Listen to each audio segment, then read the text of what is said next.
Yeah. If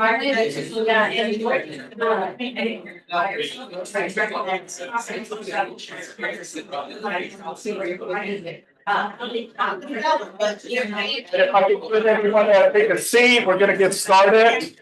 Make your way in here, please. If I can get someone to get anyone that's in the hallway too to come in. Yeah. Hey.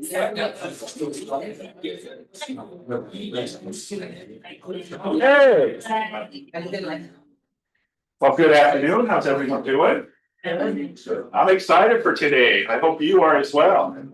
I got a lot going on. Steve, welcome back. Thank you. I haven't seen you in a bit. Good to see you. Over there and everywhere. Yes. Hi, Alicia. All right, well, let's go ahead and get started with our team meeting. Right after we have our chili cook-off. Who is their first time for the chili cook-off this year? Okay, so we have a few people. This is an event that we have as a tradition every single year. So make sure to test all of the chilies and then pick the best one by category 1, 2, and 3. And then we will announce the best one as well after the chili cook-off. Okay? You guys excited? Yep. Yeah. All right, awesome. Look at all these amazing files. So thank you for being here. Let's go ahead and get started. Remember, please silence your phones. Take a quick minute to do so, just for the respect of the team meeting. All right, next slide.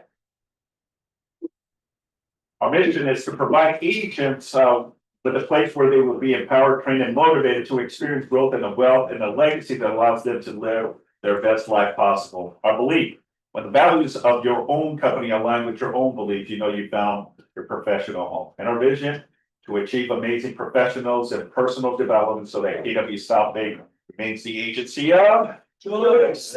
Absolutely, yes, thank you. All right, let's continue, next slide. All right, just a reminder, your support team is here, with any questions, the go-to individuals. If you have any concerns, these are the individuals that you can reach out. Next slide. And also our ALC, our Agent Leadership Council. Now, this is 2025. We're at the end of the quarter.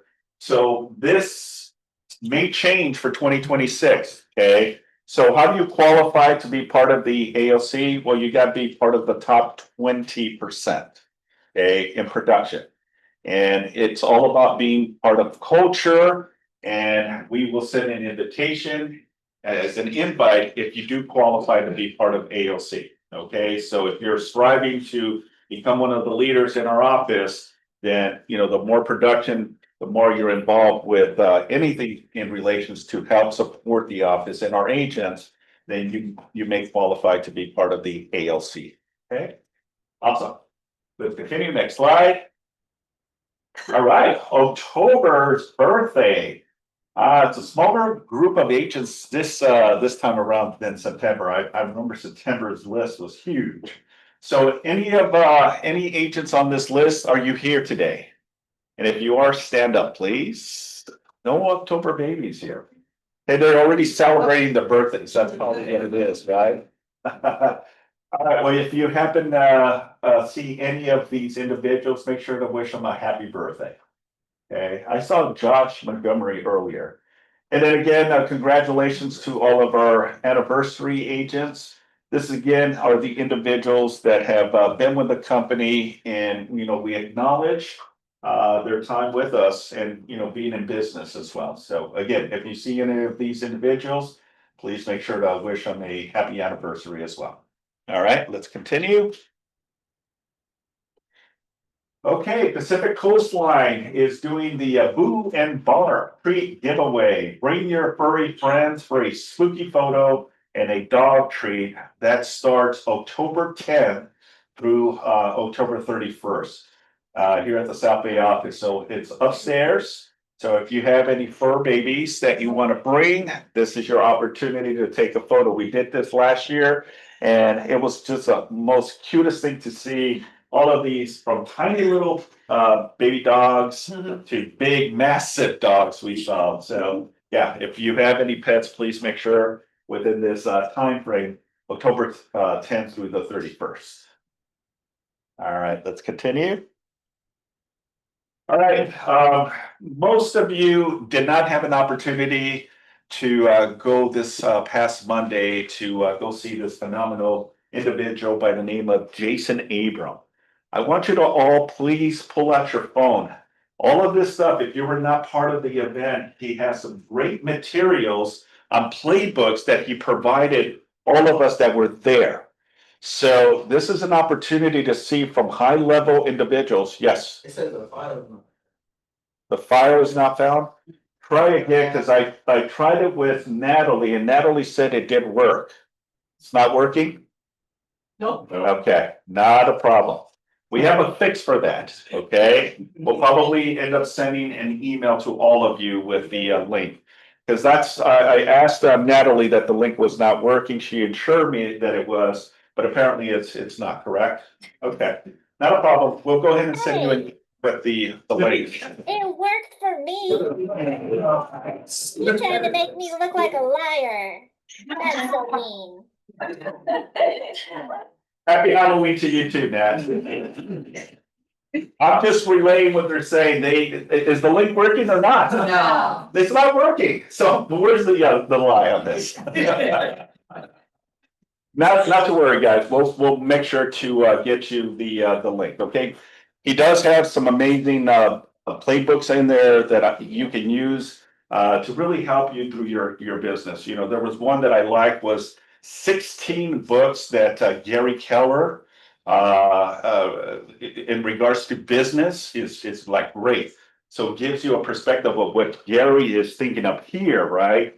And the essence of what books have inspired him to run an efficient enterprise, right? Such as Keller Williams. So it has that slide as well. And there was numerous of other playbooks that were in there. So rest assured, we'll get that to you. Okay. All right, Nat, next slide. And we love you, Nat. So let's everyone say, we love Natalie. Yes, absolutely. And friendly reminder, early bird special, October 15th, folks, okay, is the end of the discounted rate family reunion. This coming year in 2026 is going to be in Atlanta. So it's on the other side of the US. All right, that's a 3-hour difference. But it's going to be great, you know. One is to experience family reunion, but more so the network of events that you get to brainstorm from individuals from all walks of life, right? We got people from all of US, Canada, Mexico, Central America, South America. We have people coming from Europe too as well. And this gives you an opportunity to really network. And also family reunion is kind of more of a breakout session. So there's lots of different breakout sessions. If there's something that you want to niche into, if there's something that you want to know more about, then family reunion is the place to be. Okay. So a reminder, it'll be out in Atlanta, and that's February 21st through the 24th. All right. Questions regarding family reunion? All right, so let's continue. Next up, we have Florentine with Sidekick Homes giving us some information on ADUs and some great stuff today. So let's give a round of applause. Thank you. Thank you, Simon. Yes. Thank you. And it is great to be back with all those fantastic agents here at Keller Williams South Bay. I want to today we're going to talk about a new topic that we haven't talked about, which is ADUs as starter homes that can be sold separately from the main house. Wow. And yes, and what does this do for your business as a realtor? What do you need to know in order to prepare for this? So let's click to the next slide here. All right, just a little bit of a mission about our company. This is a house we built in Manhattan Beach, actually. But we were founded with a mission to help families and local communities overcome the housing crisis by building homes in backyards. We refer to them as sidekicks. So next. All right, this is just a little bit about me. Had my roots in construction. I think you guys have all heard the story by now. So we can go next. I worked in real estate. I was in all of y'all's shoes about a decade ago. All right, so for today, did you know that state laws now allow ADUs to be conveyed and sold separately as condominiums, subject to a local ordinance? So what that means is a local city would have to pass an ordinance to allow for this, right? So a lot of cities, this is not yet available, but there is a lot of traction. So already they're available in multiple other states. So in Austin, Texas, the entire state of Washington is now able to sell condos separately, Portland, Oregon, and I think somewhere in New Jersey as well. So AB 1033 actually went into effect in 2024. And the first city to pass an ordinance this year was the city of San Jose. Since then, here in LA County, the city of Santa Monica and West Hollywood have both opted in. And there are several other cities that are looking into creating ordinances of their own. City of LA and Pasadena here in LA County are two of them. So this is a very hot topic and it's growing rapidly. I'm actually part of the ADUs as Starter Homes Coalition, which is an outshoot of the Casita Coalition. And we are working to educate professionals such as yourselves, local jurisdictions, lenders, etc., on how to actually make this a possibility. All right, let's look at the next slide here. All right, so what is AB 1033? It is a powerful new tool that is allowing for ADUs to be sold separately as condos. And here's a little bit of background information on how these came to be and why. Currently, only 15% of Californians can actually afford the median price of a home. And that's about half of the nationwide average. Starter homes are the least developed. So most people, when they're building new homes, are building large homes, right? Especially here in Southern California. There's very few starter homes being built. I mean, there's very few new inventory of starter homes. People are being priced out of the market, and a lot of people are being priced out of the communities where they grew up, where they were raised, where their family and their career might have been. Who can relate to this? Can anyone relate to this, either themselves or their family members, struggling to be able to stay in the community where you're from? So this is an opportunity. Typically, what we've seen in the other cities and states that have passed these laws, when these ADUs are sold separately as a condo, they typically are selling for about 30 to 50% less than a new single family home. And so it really is a huge opportunity as prices keep going up for people to get their foot into home ownership. All right, let me see if I missed any other amazing points, because it's very compelling what these are opening up. The other thing is these homes already exist. ADUs already exist. They've been wildly successful at creating housing that doesn't drastically change the makeup of a community. All right, let's go to the next slide and talk about what is ADU, what is this bill 1033, AB 1033 that passed? What does it actually do? Basically, what it does is it eliminated previous verbiage in the state law that prohibited ADUs from being conveyed and sold separately as condos. It also allows local agencies to create an ordinance to allow for ADUs to be sold separately. And it also provides a framework of requirements such that if a local city wants to pass an ordinance, it needs to include certain parameters, right? And certain parameters that, for example, protect if there's an underlying lender or lien holder, they would have to sign off on You know, they'd have to agree to that taking place. So those are some of the requirements that are provided for in the state framework. All right, let's look at the next slide. All right, so what would the process be?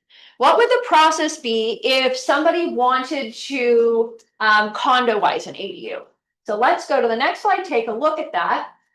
There's two different avenues. So one might be a homeowner who's wanting to sell an ADU separately as a condo. The other would be an investor who's coming along and wanting to develop a property. And what in other cities that have been doing this, they've been showing that about 45 to 50% of the people that are doing this are investors, and the rest are typically homeowners that are creating these ADUs as condos. So for an owner occupant property, they would need to first build the ADU. They would probably get a HELOC or a home renovation loan in order to do that. Then what they would do is they would convert the ADU to a condo. Now, in order to do that, they're going to have to do some mapping of the parcel. They're going to have to put CC&Rs in place. They're going to have to submit an application to their local jurisdiction. So there is a process. In other cities that have enacted this, that process usually takes about 6 months to actually go through the process to have it be a separate property. Some people ask about the land. What happens to the land? Well, it's a good question, right? And it just depends on how it's written up in the CC&R. So some people may want to divide and say, well, this portion of the land is going to belong to this condo, and this portion of the land is going to belong to what was the main house. Other people may say, well, the main house gets all the common land, and the condo owner gets to own the condo. So it can be written up however the property owner decides they want to draw it up. And that's why there's a lot of variability in the value of these condos, because it really depends on, do they have access to a portion of the land? Is it just the unit that they're owning? What does that look like? All right. Now, what happens to the underlying loan on a property? This is always a really big question. And just so you know, there's already precedents for this. There already are cities across the country that have been doing this. So all of the major federal lenders, they're already doing this. They already have a precedence for this. Okay, so this is not something new that doesn't exist. Some lenders will allow to rearrange the mortgage to allow for the condoization because they realize the value is going to be worth more when there are two parcels that can be sold separately. Other lenders may not agree, in which case you would have to refinance out of that loan and go with a lender who would allow for the condoization, right? So it depends. It's a conversation with the lender to see what they would allow. All right, then as a homeowner, they may sell one unit and use the proceeds to pay down or pay off their existing mortgage, and or they may decide to refinance and get a smaller loan, or take out a loan against their newfound equity after they've gotten that payout. All right. If it's a developer, the process works pretty similarly. They're going to have to get more of a development loan. Usually, if it's not owner occupied, you're usually getting maybe a hard money loan to get the development of the ADU done. And then they go through the same process, right? So they might add 1 to 2 ADUs onto the property, convert them to condos. They may sell all of the condos when they're complete, or they might hold all of them and rent them out. So why would you go through the extra steps and extra process, do you think, to convert to condos and then not sell them separately? Income. Well, more get income and build equity, yes, they go. What's that? So I heard income, you get to collect rental income. To get income and build equity as they go, why get rid of it if it's gonna bring you more money in the future? Exactly, build equity. And here's the deal. That property, if you have a property with 1 or 2 ADUs, it is worth more if you convey those separately as condos than if it's just a single family house with 1 or 2 ADUs. Right? With SB 9, if it's an owner occupied property, you can have 2 primary residences and 2 condos. And in some cases, such as in City of San Jose, you can condoize all 4 units. All right, so big opportunity. All right, let's look at the next slide. Case studies, and gosh darn it, you guys, I was not able to pull my case studies. A lender friend of mine in Portland, where they've been doing this for quite some time, has got some great case studies, which I'm happy to send out to you guys. And I've got just tons of resources as well. We're actually working on putting together a page just about ADUs as starter homes on our website. We already have our realtors only page with all of our ADU resources for you guys, but we're looking to put together that page. So if you guys are interested in all the resources I'm going to talk about today, just give me your card and we'll make sure that you get access to that page once we get all the resources up on it. But I don't have my case studies, but what I can tell you from the case studies is that, because people always say, well, if you sell a portion of the property off separately, what does that do to the primary residence? And it will decrease it in value a bit. But usually the gain that you get from that separate unit more than makes up for that. So usually the property in total is worth more when you have conveyed each of the units separate as a condo. Okay. So it's just a fantastic opportunity. The only drawback is property taxes might increase, especially in California. Once you sell that property separately, right? Once you actually sell it, that could actually increase property tax. But compared to the amount of money you could potentially pull out in terms of equity and use for continued investment, I think it's well worth the trade. All right, so let's go to the next slide. What are some common questions? We'll go to the next. And how do you create an HOA for a single family with an ADU? And this, when people think, how do you create an HOA? This seems really confusing. It's not that difficult. And in cities that have enacted acts such as City of San Jose, they've got a whole checklist, right? And you just go step by step through the checklist to get this created. The big thing is you have to create your CC&Rs and you have to do your condo mapping, right? But all the instructions, I mean, City of San Jose has laid this out. They've created a model basically for any other city that wants to pass an ordinance. They've made it very, very simple. And we also, industry leaders within the ADU industry have already put together sample template CC&Rs, like a real simple basic CC&R. If it's just two people living on a property, it doesn't have to be that complex, right? And so really, really simple CC&Rs that people can use and modify and work with an attorney to put in place as they're going through the process. All right, let's look at the next slide. Okay, how do we get educated and involved? So what would next steps be? I just told you, here's this big in general what's possible, but you guys may have more questions like, how do I really prepare myself to answer these questions?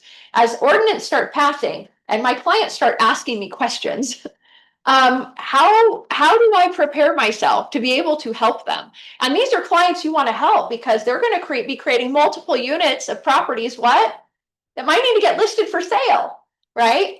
That'll likely sell very fast because they're going to be far more affordable than what else is on the market. So this is something you want to continue your education on. So let's talk about some of the things to get educated on. So look at the next slide here. So first of all, you want to educate yourself so you can be a knowledgeable resource for your clients. You want to have access to the resources to guide your clients through lending, through the parcel mapping, through the HOA creation, the CC&R creation. You want to be able to point them to the resources. And that's what we're going to put on this resource page for realtors. So again, if you want access to that, just give me your card. We'll make sure you get access. You also want to gain understanding of how property values will be impacted.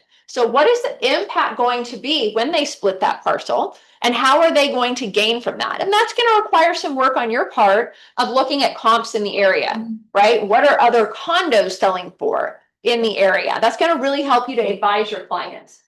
All right. You also want to get involved in city council meetings related to ADUs as starter homes. You may want to get involved because you want to encourage your city council to pass an ordinance. And if you do, guess what? We have a sample letter that you can send that informs them on the values and how it can benefit your community. Let's say you're like, I don't know how I feel about this. My city is getting ready to pass an ordinance and I want to make sure it doesn't do X, Y, or Z thing, right? You can also get involved that way. You can play a role in shaping what that ordinance looks like in your city, right? Or in the multiple cities that you likely work in when we all live here, where we've got lots of cities close together. And you can also join the ADUs as Starter Homes Coalition. We meet monthly and we are constantly being updated on what cities are, the next cities that are enacting these legislations and how can we all get involved. I mean, we really are activists trying to get the word out and support people with the process to make it as simple and easy as possible. So let me know if you want to get involved with that coalition. I can give you the information for that. And again, I'm trying to gather all the resources I can to make it easy for you guys. So you can just go to one page and have everything you need to access the resources you need in real time when you've got a client that you're working with that's got these questions for you. All right. So let's look at the next page. Okay, so what are some of the resources that are available to help you guys out that you're going to want to keep an eye out for? So we'll click on the next slide. All right, so there's the ADU Starter Homes info sheet right here with talking points. This is a really great 4-page resource to be able to utilize when talking with your clients, when talking with your lenders, or when talking with your local cities. If you're thinking, hey, we really need to pass an ordinance in our city. There's also the ADU Starter Home Finance and Process Chart. That was the one that we had earlier, but I think is very helpful, that guides people through what does the process look like. There's a simple HOA template for homeowners that walks them through the basics. It's a plug and play. They can type in and change the parameters to what's going to suit them for their property. There's also the support letter, the ADU Starter Homes template that you can, that's this one right here, that you can send to, it's a 1-pager that you can send to your city council if it's something that you would like to enact. And then there's an AB 1033 guidance memo. It's about 44 pages long. It's got fantastic information. The first 5 pages are really basic information about AB 1033, what it is, why it is, and just like 5 bullet points of best practices for cities to enact with their local ordinance. And then it's followed by the actual verbiage of the law of AB 1033. And it's also followed by, as an appendix, and then a second appendix is City of San Jose's ordinance with all of their fantastic checklists and whatnot that they've included.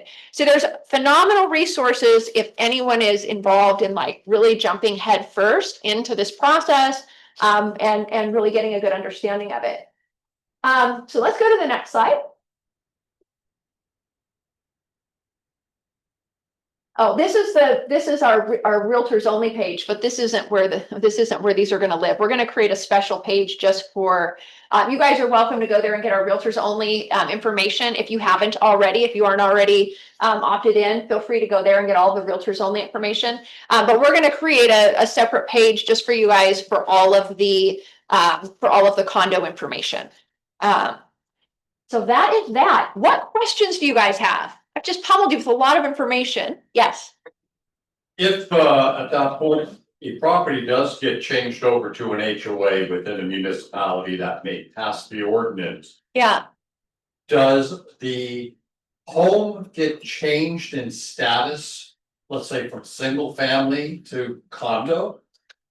Because, as well as the use code, right now, most single family homes use code, is 0100 for single family residents. Yes. Okay, and now having a ADU separate residence on the parcel of land as an HOA is no longer, single family, Do you know what? That is a great question, and I don't have the answer. But Alex, can you write that down? Because I will. You guys, I've got Alex Avillard with me. He's our construction project manager. He's usually typically very busy out in the field, but he was able to join us today to get to be here to be with you all. So as we break and eat chili, feel free to meet with Alex as well. He's a great resource. Anyhow, so he's going to write that question down. Okay. I don't know. And you know what else I don't know? I don't know if that is something that is going to be handled city by city. It might end up being part of when they're putting their ordinances in place. The city will likely determine what does that do in terms of, how we want to classify this building. Or they may have a whole new classification. Or they may have a whole new classification, and it may also depend on the CCNRs and how it's divided, right? Did we actually separate space on the parcel? Or is the ADU acting as a condo, but the underlying primary residence owns the whole Does property? it differ if That could, it's a separate structure ADU, or Mm-hmm. if the ADU is within an attached garage conversion, as an example? exactly, or is it connected, are they under the umbrella of the same house? Yeah, so that is a very good question. Yeah, I'm gonna have to find that one out. Yeah, I don't often get stumped when I There you present on go. it, so, yeah. Question over here. What was the, I guess I'm like paying another road, is why not Clockworth it instead of condo? In how they did this? How convenience. I don't know why. I mean, that would probably, the sponsors of this bill was the Casita Coalition, and I could go back and ask why, and I don't know the answer. What I would imagine though is that in California, we have more of a precedence for condos than cooperative. I think cooperatives are more common on the East Coast. Yeah, it's that's just what less common I here. could see. But I love that idea. I love that idea. I think that would make sense. And I want to look into the legalization as well. Like, what are the laws around cooperatives, and would that be a possibility for an ADU as well? Yeah. Yes. Also, like, like, what is it, so, let's say that you have the ADU, right? Yeah. It's a condo, so you got HOA, they get approved. So when you sell that front home, the residential property, they're gonna have to take over the HOA and the problems that go to the back, whatever covers the HOA. All that's gonna be like, oof, it's gonna be. It depends on how you write it. And I think as you look at the sample HOA ordinance, they made it super simple and kind of keep responsibility separate. So for example, you could say all the utilities get paid by the HOA and then they get parceled out, or you can just say everyone pays their own utilities, everyone pays their own property tax, everyone manages their own landscape. Like, you could just separate it all out so that there's no dues. There's just basically on paper, there's an HOA. There's agreements around how we're going to resolve disputes and that type of thing. But you can write that, and I think as our community, as the ADU community was drafting that sample template, it was intended to be super simple and kind of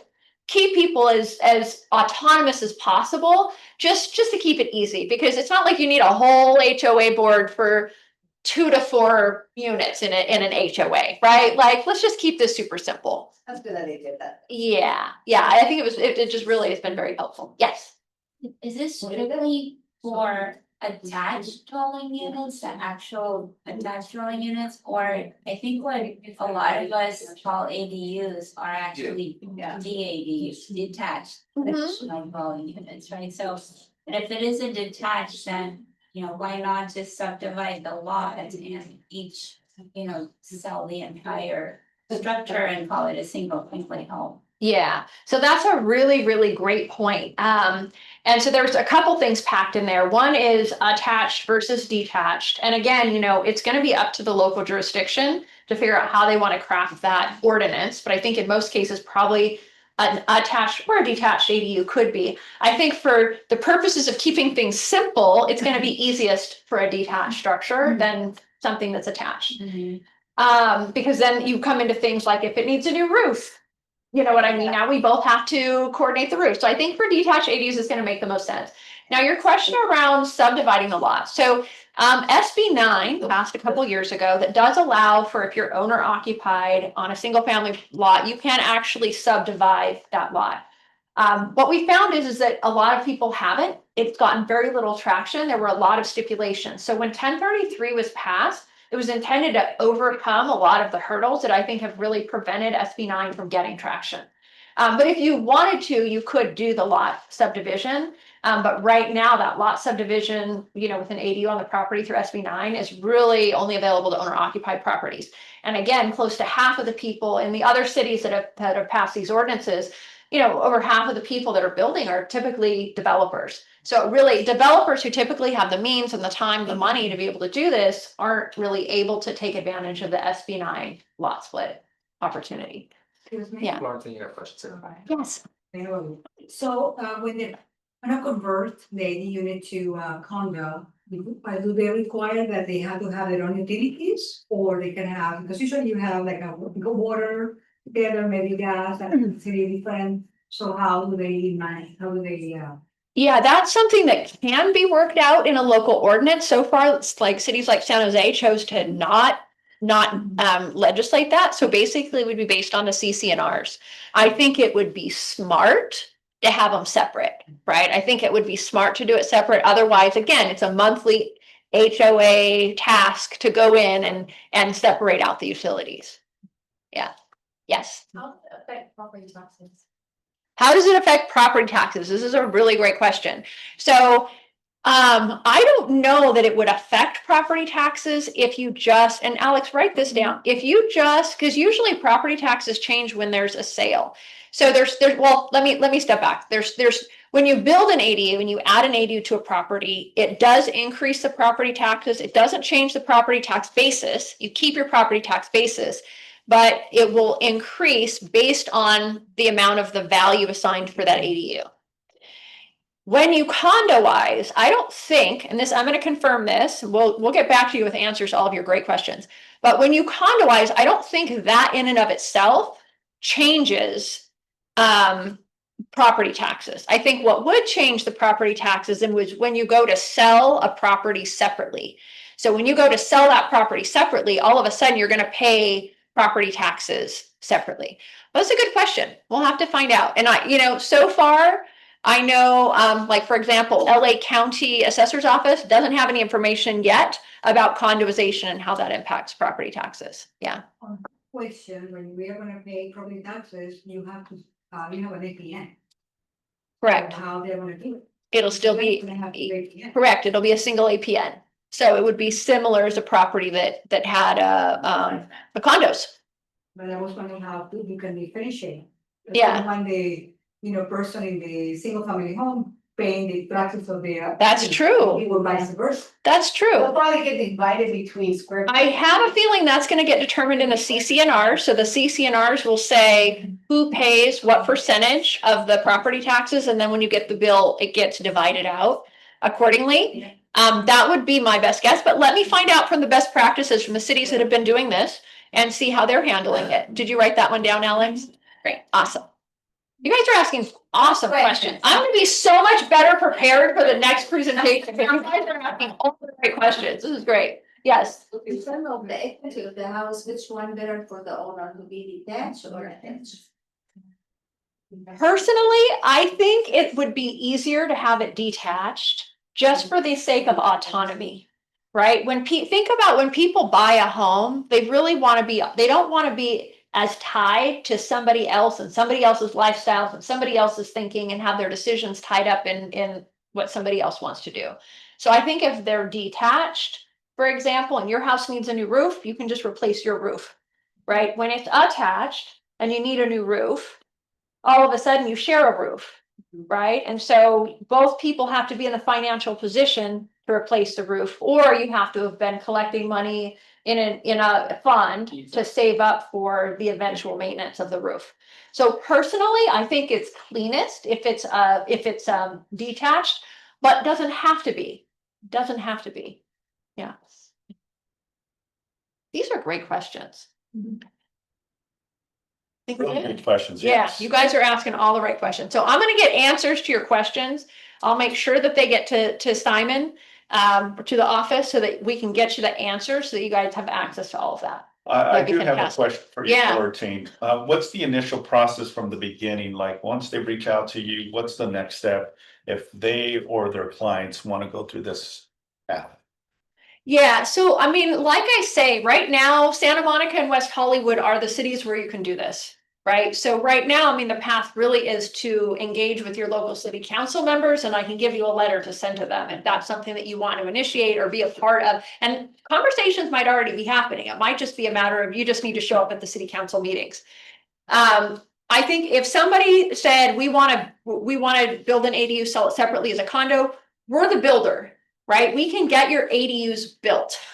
We're connected with attorneys who can draw up the CCNRs, and we have a plethora of resources that we can share with your clients as they're going through the process and setting up their CCNRs and doing their map plotting, et cetera. So we can help guide them through that process, but we're ultimately the builder. So we're the ones that can get the ADU built before you go through this process. You have to actually have an ADU before you can condoize it. And you guys handle everything from the renderings, blueprints, architect, We do. submissions to the city, approvals back and forth. We do all of it. Corrections. Yeah, and we'll start with an initial feasibility to make sure people can act. We always tell people, spend little dollars before you spend big dollars.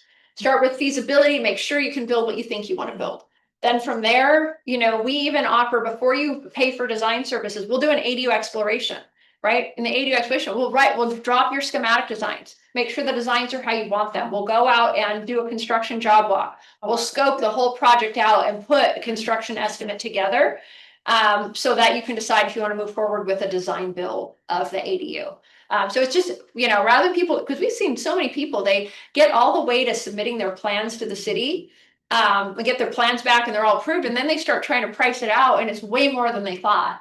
And now they spent all this money, but they're stuck. They really can't afford to get it built. So we say, don't like spend the little dollars before you spend the big dollars, is how we do. And that's what our ADU exploration does. Like, spend the little bucks, Yeah. get your plans drawn, get your, you know, not the full set, but get your schematics, your scope put together, your detailed estimates. You really know what you're getting into and know that you're ready and have your financing in place to move forward.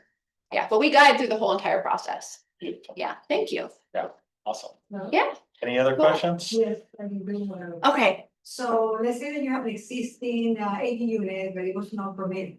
Mm-hmm. So you help them to be able to convert them, you know, to be permitted so that they can be a conversion to a condo?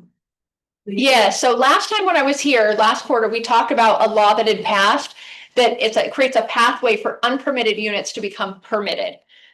So that is an option. Now, again, we will provide the information to the clients. We don't actually do that service because it's a lot of legwork and people don't really want to pay us what it takes for us to do it, but we will provide them with all the information to go through that work with the city, for sure. Yes, it will save them a lot of money. They're gonna have to step into the unknown though, because the cities aren't used to this yet.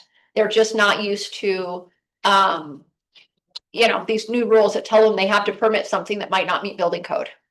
Yeah. And it's not only in the specific city or? Statewide, yeah, so there's, yeah, that was a separate bill. It was a statewide bill that passed that allows for the permitting of unpermitted units. And rather than having to meet thousands of pages of building code, it only has to meet 2 pages of health and safety code to get permitted.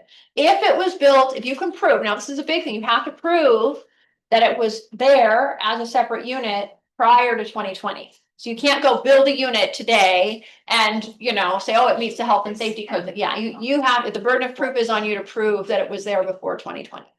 Yeah, that's correct. Before all these great AD laws passed that allowed for you to be able to do it legally. So wonderful. I'm gonna hang for the chili feed and help vote for the winner. So if you guys have additional questions, we can continue to talk then. And if you want me to send you all the resources, again, we're gonna put them all on a page for you guys. Just make sure to get me your card and we'll get that out to you guys. Okay? Laura, thank you very much. Thank you. Appreciate it. Awesome, good information. You know, and the potential of building ADUs, you know, that definitely increases the value. Passive cash flow too from renting the ADU. So you can look at it from that perspective for your own personal or also for your clients as well. All right, listing pitches, buyers needs and wants, anyone? Yes, Heather, please come up here. Tell us. Hi everyone, so Sabrina Weiner and I have a listing coming soon in the city of Hawthorne. It's a 4-bed, 2-bath, single family home, 1,876 square feet. It's going to be listed at 1,080,000. So if you have any buyers, let me know. Beautiful, thanks Heather. Anyone else? Yes, please come up. What you got for us? It's not mine, it's for Vanessa, Okay, but I have it's a 4-3 bedroom in Canyon Country, 2-story HOA. 213 coming soon. The offering price is $899, 2,100 square feet. And then there's a 4-3 2-story in East LA, top of the hills, view of downtown LA and the hillside. Amazing balcony off of the primary with views going at 1.1, willing to sell off market because it's forthcoming.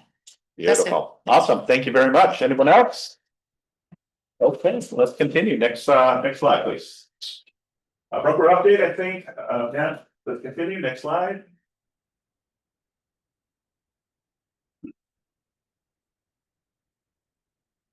I believe, I sent you the link chat. I'm not sure if you got it. Oh, there it is. Okay, wonderful. Thank you. So I wanted to share with you, I don't know if you are aware, but when you're going on the listing appointment and have the listing agreement in place, there's an additional form that is added, which is the multiple listing service addendum, better known as the MLSA form. It was revised last month in September 2025, and there was some added language in there that talks about the clear cooperation policy.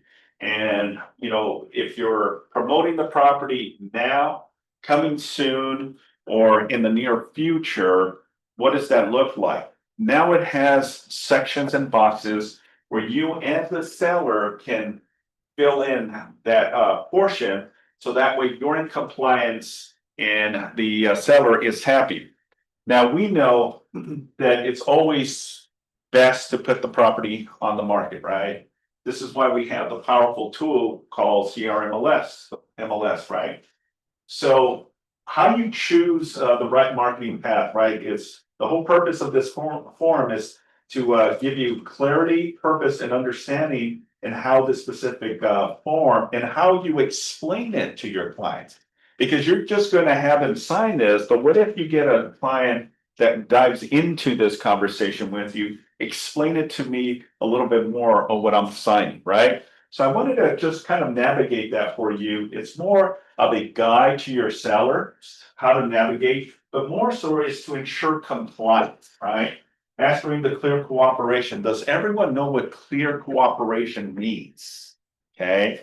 A lot of us probably don't know what that means. So maybe about 10 years ago, the whole purpose that CRMLS and most of your MLS platforms created clear cooperation policy is from individual real estate agents that were trying to hide the listing because they wanted to find their own buyer so they can double in the deal, meaning they would represent the seller, they would also represent the buyer, and that would dip and ultimately get to commissions.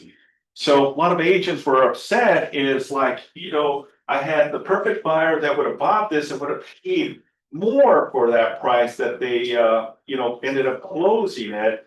This is where clear cooperation came to be. It's kind of the police and the MLS, so that way each and every one of us are in compliance. Now, does everyone know what the standard procedure when it comes to once you execute the listing agreement, right? When does the listing have to be on the MLS? How much time? Okay. Some say 3 days. Yeah, say 12, 2. Okay, some say 2. Some say 1. Okay, so the answer is 1. Within 24 hours of the execution of the listing agreement, you must put this on the MLS. Now, what if the property is not on the MLS, right? Or the seller does not want it just yet? Well, you have a couple options, right? A couple options is you can put it as a coming soon, right? And that coming soon allows the property up to 21 days to showcase this. You cannot promote it, market it. You cannot host open house. Heck, you're not supposed to even show the property to any potential buyer within that coming soon time frame. It's just letting agents know, hey, this is a property that is going to be coming on the market fairly soon, and this is just a process that we do. Now, remember also that the coming soon is 21 days, calendar days. If you put it on hold, it's still going to drive. So it doesn't stop the coming soon. So if you do 10 days, put it on hold, and then you want to put it back as coming soon, you know, and if it's already that 21 days, you lost it. Okay. The other question I get quite often is, what if the seller decides to put the property from a 12-day coming soon and wants to put it now 7 days into it? The answer is yes, you could. You can do that. So the system allows you to do so. where you could put it proactively from coming soon to active within that 21-day period. Okay, does that make sense? Okay. All right, let's go with the next slide. Nat.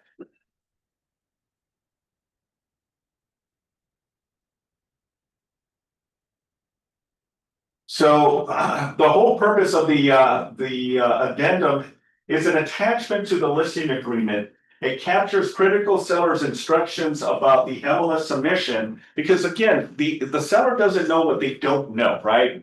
This is where we have the knowledge and the understanding on the most powerful tool that we can use, which is the multiple listing service, right? So it adapts the understanding of what our due diligence and our process when it comes to providing that instructions, but it also tells us as well from the seller's point of view is, you know, what do they want from it, right? So in essence, part of this new document, and it's not a new form, but it's been revised with added information. I would encourage all of you that have access to the form to read it, because it's going to take you a while to kind of understand the ins and outs of it and get a better understanding and how you're explaining it to your clients. Now, let me ask you this question.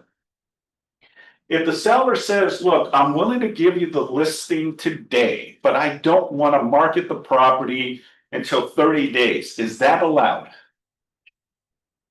Yes, it is. It is allowed, okay? But what's the steps? If we said earlier, we have to put the property on the market within within 1 day, right? But they're telling you that they do not want it active on the market, then what's the steps that you need to do in order to be in compliance? Okay, the answer? You need to complete the MLS, don't list it on MLS form, have them sign it and put a date in which they want it listed. Okay, so that used to be the norm. We used to sign what's called a seller excluding it from the MLS. It was called the sound form. Well, that has been eliminated. We do not need to do that anymore. Now, what you do need to do is register the listing. Okay, CRMLS has a toggle where it allows you to register the listing.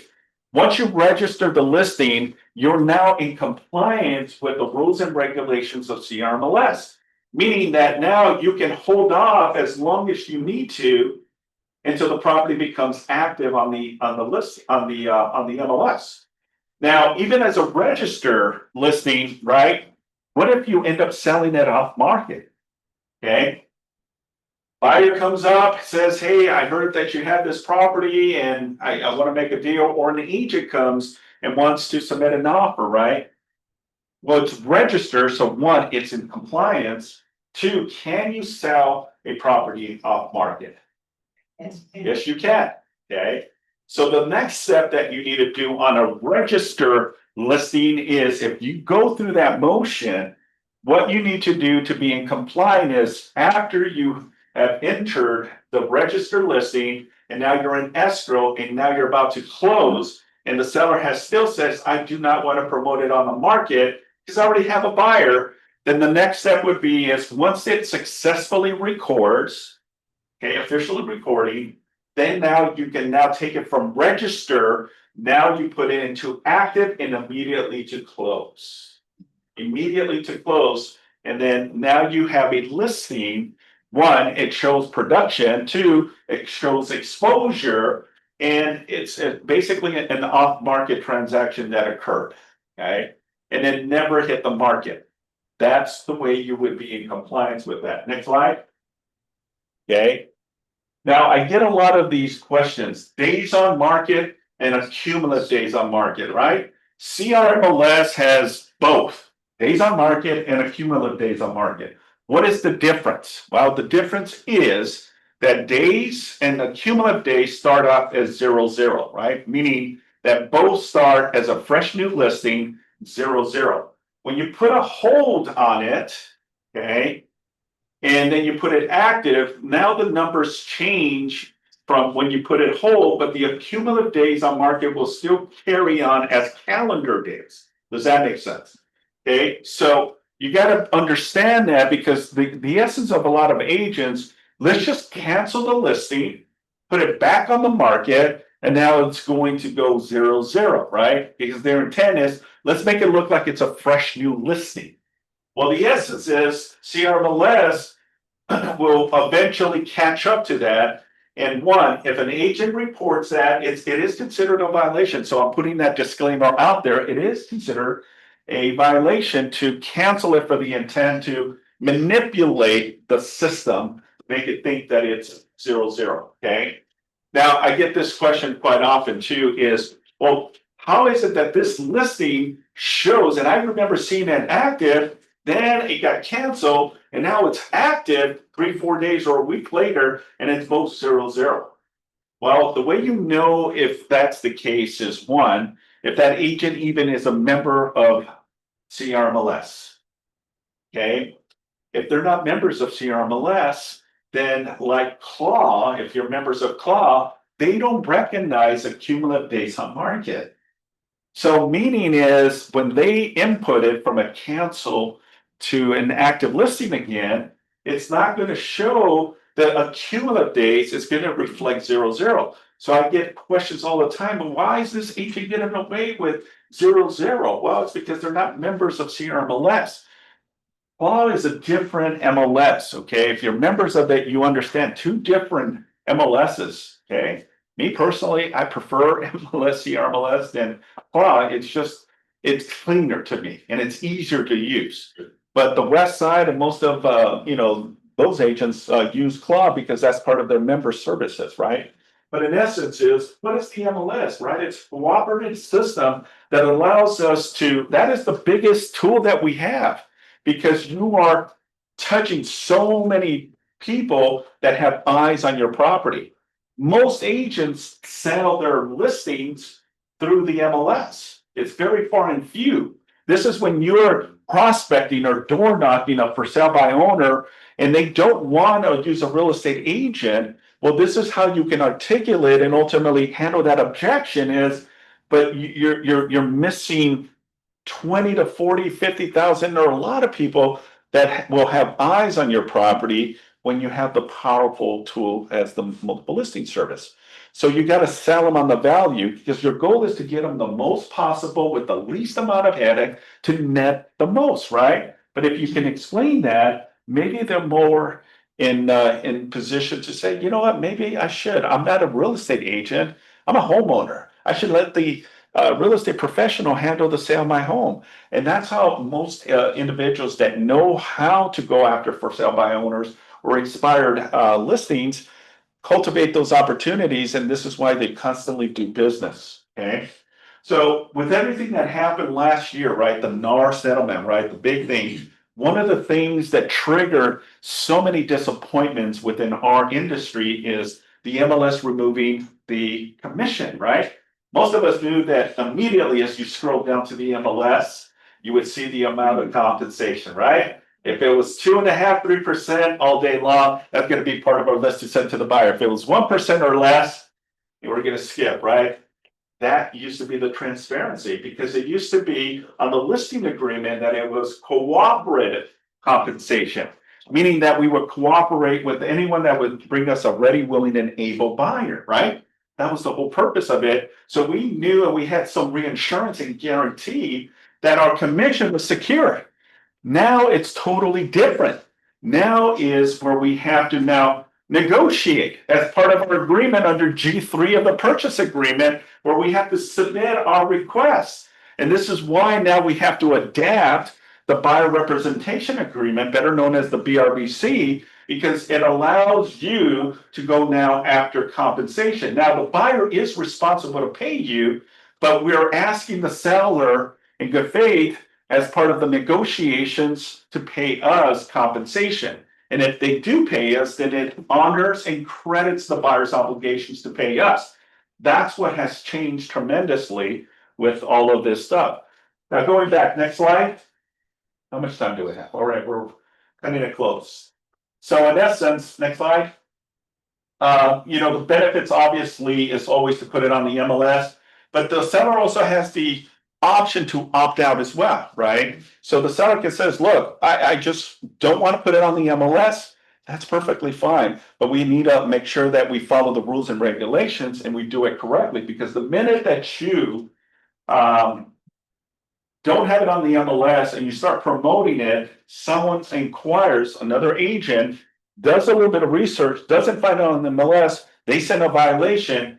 MLS policing will come and send you an email and me an email. And if you don't have anything in writing, that's a violation. And I've seen up to $5,000 in a slap in the hand, where they even report you to your local board, and they put this accusation for 3 years in your jacket or your file. So be very careful. I know we're all trying to make deals happen, but we also have to follow the rules and regulations. Next slide. And again, I already talked about the submission of the clear cooperation. Next slide. Okay, we must do it within 1 business day. Next slide. And again, utilizing the option, and because remember, there's thousands of different MLSs out there, okay? So we fall under CRMLS, which doesn't give us the option, to, we're limited. But what you can do as part of the MLS is you can toggle to opt in or opt out for third-party sites such as like Zillow and Redfin and all that stuff. I believe you have the ability to only showcase it within the MLS and not these third-party sites. You have that. So we give you access through the MLS to allow you to do so. Now, there's videos too that CRMLS does provide you, kind of navigating, or reach out to us and we'll be more than happy to help you with that. Next slide. Okay, then the marketing full exposure coming soon. We have already explained that. Next slide. We already explained about the strategies and how that days on market can impact. And then here's the other one, and then we'll cut from here, is photos. Let's say that you represent a buyer, right? And the buyer is asking, hey, I want those photos removed from the MLS. I hear this quite often. The deal closed already, and now the buyer's calling, hey, I see that my property has all of the photos inside, right? And some people may be kind of a private individual, may not want all those photos to be done. What do you do in those instances when that happens, right? Well, when the deal closes, that's it. It's all over the World Wide Web. There's no real control that you can. So this is what I would suggest all of you do. And again, it doesn't matter who you represent, the buyer or the seller. This is what I suggest you do, is put it in writing. Have that conversation, have that checklist of questions to ask the buyer. Is part of the same way is you're going to be living in this property, and how you saw it is through all these photos. But we can also put as a request that, but before the deal is officially closed, that the listing agent remove all of the photos. Okay. Now, compliance you have to have at least one exterior photo. Okay, just one. But you can remove the 70 or 80 different images that are in the MLS for peace of mind, because they don't want that information. So again, part of the same way that you should put that as part of your negotiations, that you're asking that the buyer at the successful close of escrow, that the listing agent remove all of the photos from the MLS. And that way the listing agent knows before they close it to at least remove all of the 80 different images, so that one exterior photo just stays. And that is where the buyer is pretty happy with. Yes. Do they actually have the right to request that? The legal right? Because they're very useful for comps later, and I find it kind of interesting. They get the privacy notice up front. Yeah. So to answer your question, and I believe it's you, Camilla, right? Yes. Hi there. Hi there. How are you? So the answer is yes, the buyer can put that as a request. Now, the essence is the seller can say, no, I don't want to, right? So it's a negotiating tool. It can be a request, but not necessarily has to be granted by the seller, okay? The seller has the ultimate decision here, and the seller can say, I have no problem with that. We could go ahead and remove that, or, yeah, let's go ahead and, I do have an issue, I want to expose it. But at the end of the day, I don't see the seller really caring. You know, their number one priority is they sold the property, so I can care less. But again, if you have someone that's very sensitive, then they may disagree with it and say no to it. Remember, it's like anything else. It's like submitting price terms and conditions. You're asking as a request. Now, that request can be yes, or that request can be no. Make sense? Thoughts, questions, concerns regarding this? I hope that kind of answers your question. Yeah, perfect. Thank you. All right, real quick, rapid fire, and then we'll get into our chili cook-off. Next slide, please. All right, I'm super stoked, very happy. I have Gabriela Hernandez as my guest speaker this Friday at Producers Club. She's going to be here giving us some insight in how she got into real estate, how she runs the operations for a good, successful real estate team, the Michelle Brown and the professionals. She is going to have some talking points. I have her as my guest speaker Friday, this Friday, October 10th at 8 a.m. Please, let's support her. She's a little nervous. You know, she's a great real estate agent. She knows but she's not comfortable on the camera. So let's support her. Let's all jump on Zoom at 8 o'clock. Next slide. And I'm excited about Max. Max used to be part of the KW, but now he lives on the other side of the world. I think in Florida, if I remember correct.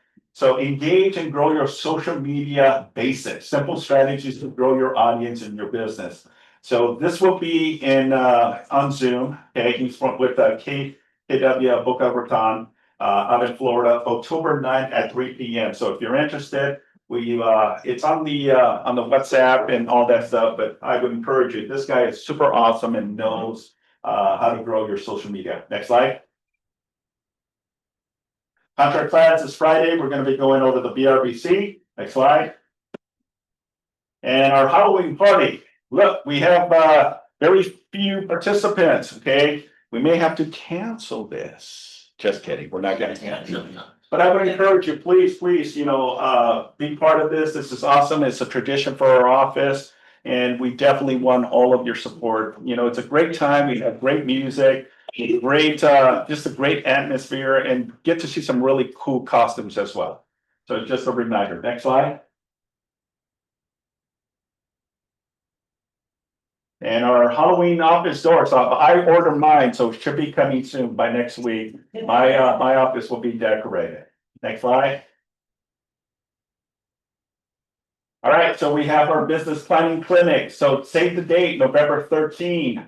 That's from 9:30 to 4 p.m. It's going to be at the South Bay Association of Realtors. Okay, save the date. I'm going to be with the other leaders, giving a segue of building your business as we close out 2025 and into 2026. So it's going to be a great class to really get you going for the first quarter of 2026.